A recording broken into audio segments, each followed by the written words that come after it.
AI will definitely not replace healthcare professionals. It will augment what they do. And I'm looking forward to working towards that end. And it's a journey that will work with anyone and everyone who's interested. Given the technological landscape and infrastructure in Kenya, what are your initial thoughts on the feasibility and potential of a generative AI clinical decision support tool?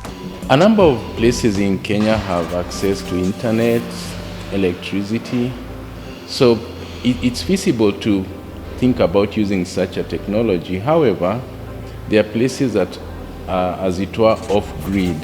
So as we build generative AI-based technologies, we coined a term from the community of practice meeting I attended last week, offline AI. We have to talk about offline AI in our context so that it's accessible everywhere and anywhere it's needed.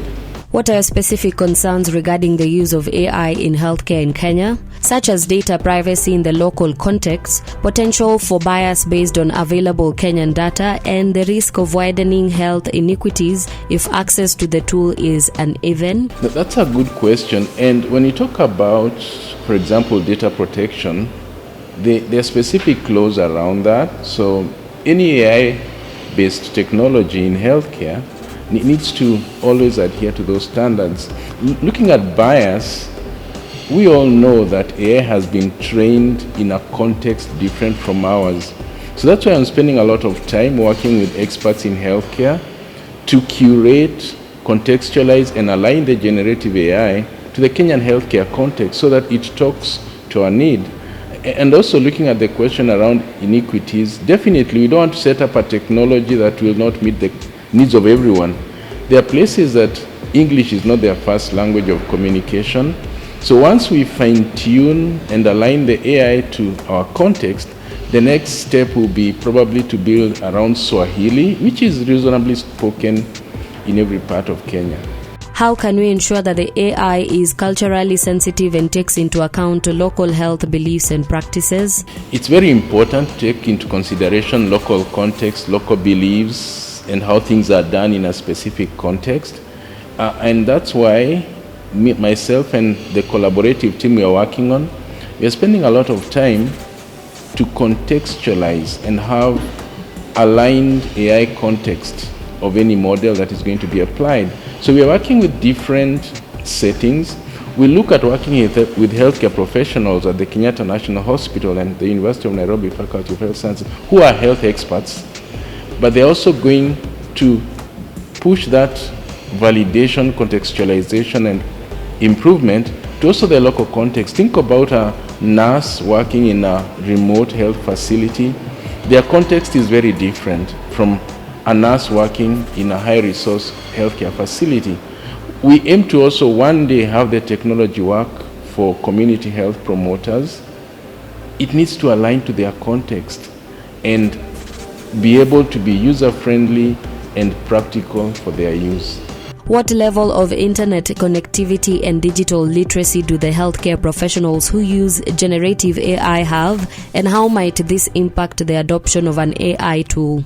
On literacy, many people virtually know how to use a smartphone or a computer or a tablet, but we're also looking at basic AI literacy concepts. And I'm looking at getting people who would be willing to support and facilitate an AI literacy training so that people appreciate and understand how AI works, because when that happens, when somebody is using a generative AI tool as a clinical decision support tool, they have a basic understanding of how the technology works. In terms of internet, a number of places in Kenya have 4G, you have 3G, and virtually internet is available in most contexts. But like I mentioned, the need for offline AI still comes in, because if you're in places that has internet that is not very reliable, you don't want them to miss the benefits of AI.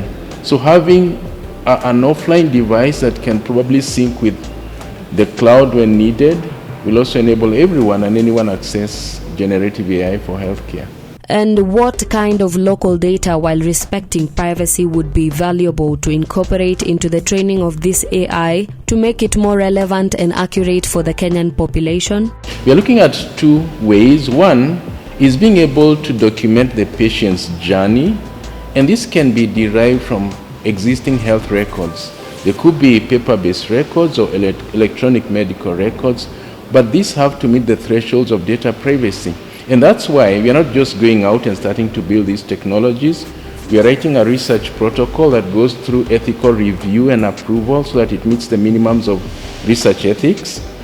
Then it can be used to train the model to the local context. We will also have subject experts challenge the model with adversarial questions that then evaluate and validate the content that the AI model has, so that it's not only like just electronic data being used to train the model, but also a human in the middle, a human in the loop of customizing and fine-tuning this model to the context of Kenya and healthcare generally. What kind of training and ongoing support mechanisms would be necessary for the successful adoption and sustained use of this AI tool in Kenyan healthcare settings? Training is an ongoing process. I mean, healthcare professionals have to go through continuous medical education. And even if we bring AI as a tool that they can augment in their process of practice, it can also be a learning tool because it can offer content that can continuously improve their knowledge, skill, and understanding to be better healthcare professionals. But I'm looking at providers of AI also facilitating just some boot camps, workshops, and other trainings that help the professionals keep abreast with the technology. We know that AI is really quickly changing. If you are in the AI of yesterday, as it were, then you'll be left behind. So there is a need for constant training, and also there are a number of online trainings that are relevant, and even people who are planning to offer these trainings, one way to reach a larger target population is an AI-based training where people can access the content when and where they are when they need it. What are the best ways to gather feedback and iterate on the tool in a resource-constrained environment? I'm a human-centered design researcher, and iterative design to anything is very important. And this varies from context to context. Like, for example, we can go to a high teaching and referral hospital to get their feedback, and it's an iterative process because we have a prototype that they have to use and critique and feedback. It's improved.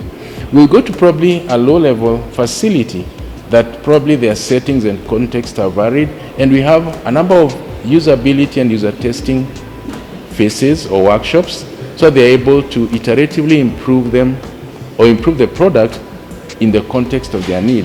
And even looking at the community health promoters, you'll also spend time with them so that they also give their feedback on how best such a tool can be used, so that ultimately the tool works for the end user. We want to build something with the end user at the center. So it's like user-centered design to building the generative AI technology. Now, how will you address the potential for bias in AI models trained on data that may not fully represent the diversity of the Kenyan population? Bias is a great concern, you're right. And most, if not all, AI models have been trained with data from other settings where records are available in electronic format. In the low resource setting context, most things are paper-based. So two approaches that I'm taking is to convince policymakers, researchers, and people who hold sway to allow us to digitalize existing health records in our context. Definitely will respect the privacy and ethical standards of human subject research so that we are able to train, align, and contextualize these models to our context, because if a model doesn't understand our context, definitely it will be biased and it will not be useful for us. What strategies will you employ to make the AI adaptable to different languages and dialects spoken in Kenya? We have looked at the possibility of using different people to help us align the model. And this will be different subsets of the population. But also the other challenge we face, as you constantly translate to languages, sometimes the meaning of something is lost. So I'll work with language experts, content experts, to see how further down we can customize to the local languages. But like I mentioned, Swahili is virtually spoken in a large part of Kenya. Many people can understand some, not probably the academic Swahili, but just the local Swahili that we speak in the village that will be able to enable them access healthcare.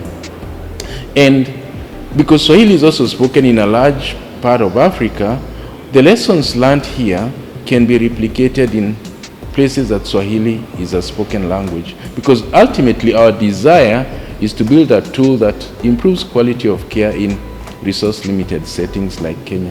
What ethical guidelines and principles specific to the Kenyan context will inform the development and deployment of this tool? One ethical guideline is to write a research protocol that goes through ethical review and approval, because they look at the science and the ethics of the science so that human subject research respects that. And also the other regulatory requirements. For example, when you get ethical approval from your institutional review board, you also need to get approval from NACOSTI, which is the National Agency for Ethics. Sometimes even when you go to specific counties, they also require you to get ethical approval and even healthcare facilities. So we'll adhere to all this because ultimately this keeps raising the standard of ethics and quality of research so that what we build not only works, but is also built respecting data privacy, ethical standards of research.